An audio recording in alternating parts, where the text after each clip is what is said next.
तो बनसोडे कुठे आहे?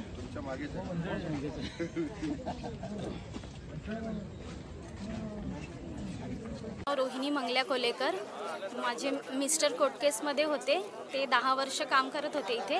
मग ते ऑफ झाल्यानंतर मला ह्यांनी लावलं आहे आणि आता बसवलं घरी. तर माझ्या मुलांचं पोटापाण्याचं माझ्याच ह्याच्यात आहे.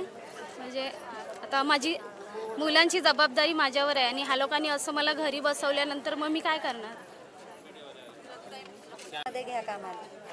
आम्ही 2-2 हजार गाडी भाडं द्यायचे. आमची जिम्मेदारी कोणी घेत नव्हतं. तर आम्हाला वाटलं तर बुवा आम्हाला घरी बसवतील म्हणून आम्ही स्वतः 2-2 हजार गाडी भाडं खर्च करून आम्ही 4-5 महिला जायचं. आमच्यातली एक महिला कामावर घेतली आणि आम्हाला 4 महिलांनाच कामावरून घरी बसवण्यात आलं. कामावरून घरी बसवलं गेलं 10-12 दिवसापासून. आम्हाला काही सांगितलंच नाही की बुवा तुम्ही घरी बसा किंवा तुम्हाला लिहून देतात, असं काहीच सांगितलं नाही.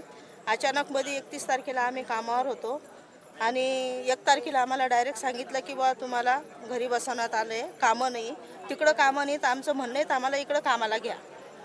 चालू रोजीरोटीवरून आम्हाला घरी बसवलं आहे. बघा आम्ही 4-5 महिला आहे. तिकडे आम्हाला गाडीचा पण बंद साहेबाला त्या दिवशी भेटल्या नाही. गाडी बोलते शासनाकडे पैसे नाहीत, शासनाकडे पैसे नाहीत तसे बोलले. मग शासनाकडे जेव्हा पैसे येईल तेव्हा कामाला बोलवणार.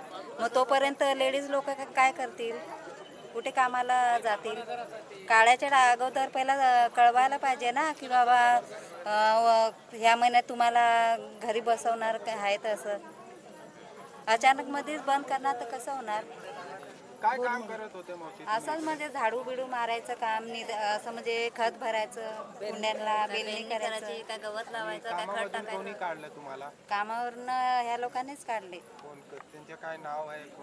काय हो त्या साहेबाचं नाव माहित नाही. ते कदम. अभी आप लोग यहाँ पे आए हैं, क्या कुछ उनसे मांग है आपकी, क्या कुछ कहना चाहते हैं? आमची रोजीरोटी चालू पाहिजे, आम्हाला हेच पाहिजे. कदम नाव आहे ना त्याचं, कदम आहे. संघर्षमय लढाई आणि लढाईची एक यात्रा असते. आपण आपल्या हक्कांसाठी लढत असतो. आज आपल्याला तोंडी जे काही आश्वासनं मॅडमनी दिलेली आहे, PCC काय बोलत तुम्ही? CCF रामगावकर सर यांना दूरध्वनीवरून आपण संपर्क केला आहे. त्यांनी सोमवारी 11 वाजताचा वेळ आपल्याला दिलेला. आपल्या शिष्टमंडळ त्यांच्याकडे जाणार आहे. आपल्या ज्या 12 मागण्या आहेत त्या 12पैकी 10 मागण्या अशा आहेत ज्या डायरेक्ट फायनान्सशी निगडीत आहेत, म्हणजे अर्थ खात्याशी निगडीत आहेत आणि त्याच्याकरता खास करून त्यांची मंजुरी आणि शासनाची मंजुरी या दोन्ही मंजुऱ्यांची अत्यंत त्याच्यामध्ये त्यांचा हस्तक्षेप म्हणजे त्यांना त्यांचे अप्रुव्हल्स लागणार. म्हणून आपण मॅडम स्वतः या मीटिंगमध्ये उपस्थित राहणार आहेत. मॅडमनी सकारात्मक भूमिकेत आपले सगळे विषय नीट समजून घेतलेले आहेत. महाजन सर आणि बाकीचे सगळेच अधिकारी फार पॉझिटिव्ह आहेत. मला विश्वास आहे की आपण जी लढाई लढतोय त्यामध्ये आपल्याला यश मिळेल. पण मी आपल्याला आश्वासित करतो की ही लढाई ही आपली संघर्षमय लढाई आणि ही आजपासून आपण जास्त तीव्र करणार आहोत जोपर्यंत तुम्हाला परत रुजू होणार नाही आहात. आणि निश्चितपणे प्रशासनाची आपल्याला मदत लागणार आहे. पण आपण कामगार संघटना म्हणून आपली मागणी आणि आपली डिमांड हे फार ॲग्रेसिव्हली आपण शासनासमोर मांडणार आहोत. महाराष्ट्राचे मुख्यमंत्री आदरणीय देवेंद्रजी हे आपले आहेत. मला विश्वास आहे की यातून मार्ग काढतील आणि तो मार्ग काढण्याकरता आपल्याला त्यांना म्हणजे प्रशासनाला थोडा वेळ देणं गरजेचं आहे. त्यामुळे सोमवारी मीटिंगमध्ये काय घडतंय हे आपण बघू. नाहीतर निश्चितपणे मी जॉनी वायके आणि आपल्या शिष्टमंडळी महाराष्ट्राच्या मुख्यमंत्र्यांना भेटेल जर योग्य आपल्याला निर्णय मिळाला नाही तर. एवढं मी तुम्हाला वचन देतो.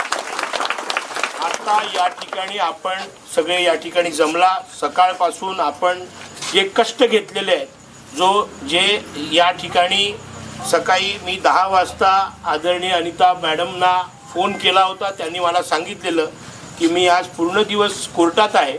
कोर्टात नंतर मला काही मंत्रालयात चीफ सेक्रेटरीकडे रिपोर्टिंग्स आहेत. पण मी त्यांना माझा हट्ट होता की आपल्याला आमचे कामगार भेटल्याशिवाय आम्ही इथून उठणार नाही. म्हणून खास त्यांनी धावत पळत का नाही संध्याकाळी 8 वाजता आपल्याला भेट दिली. जवळपास 1.5 तास आपण अनिता पाटील मॅडमशी चर्चा केली आहे.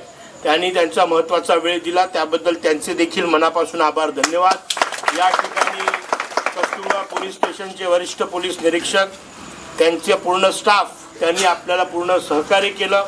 SB1 CID फॉरेस्टचे बरेचसे वन कामगार वन मजूर सुरक्षा रक्षक यांना जो काही त्रास झाला असेल तर मी युनियनच्या वतीने त्यांची देखील दिलगिरी व्यक्त करतो. आपण असंच एकजुटीने आपण सगळे राहू द्या.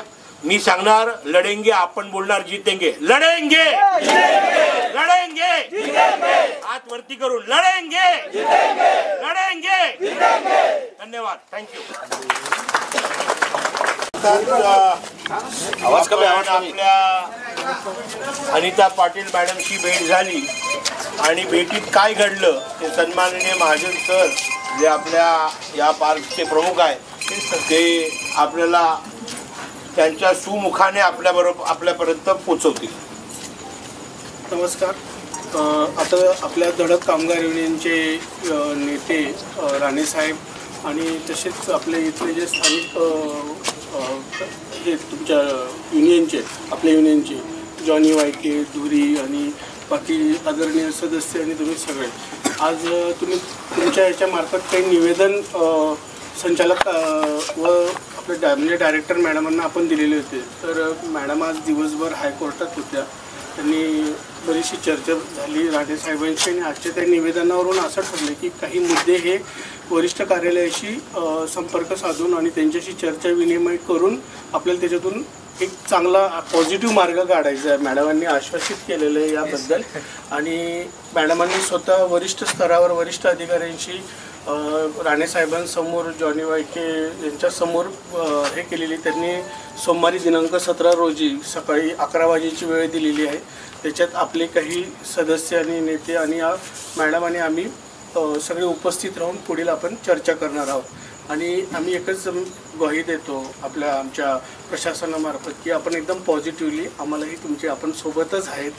आम्ही येतो जातो बदलत राहतो अधिकारी कर्मचारी परंतु जे आपलं प्रेम असतं ते प्रेम कायमस्वरूपी ठेवायचं आणि संघर्ष आपण होऊ नये ही माझी विनंती आहे. तर माझी एवढीच विनंती की आज जे काही ठरलेलं आहे ते राणेसाहेबही आपल्याला 2 शब्द सांगतील. जॉनी पहिले तुम्ही बोला मी बोलतो. आज आपण सकाळी 10 वाजल्यापासून आत्तापर्यंत आपण सर्व राणेसाहेब स्वतः आपलं बरंच वर्षापासून जो प्रलंबित असलेल्या मागण्या घेऊन मॅडमना भेटण्याचा प्रयत्न केलो आणि लेट का होईना मॅडम भेटले आपल्याला. आणि राणेसाहेब सविस्तर मॅडमचे आपलं जे निवेदन आहे आपले जे मागण्या आहेत आपल्यावर होणारे जे समस्या अडचण आहे त्या सर्व सविस्तर सगळ्या अधिकाऱ्यांसमोर मॅडमशी सविस्तरपणे साहेबांनी सगळे समजवलं. आणि मॅडम ह्या विषयात गांभीर्याने लक्ष घालून आणि पॉझिटिव्ह रिपोर्ट दिलेले. आणि त्यांना पण वरच्या ऑफिसचे काहीतरी रूल्स अँड रेग्युलेशन आहे त्यांना भेटून जे काय विषय सगळे 17 तारखेला सॉल्व करणार असं मॅडमनी ग्वाही दिलेले. ठीक.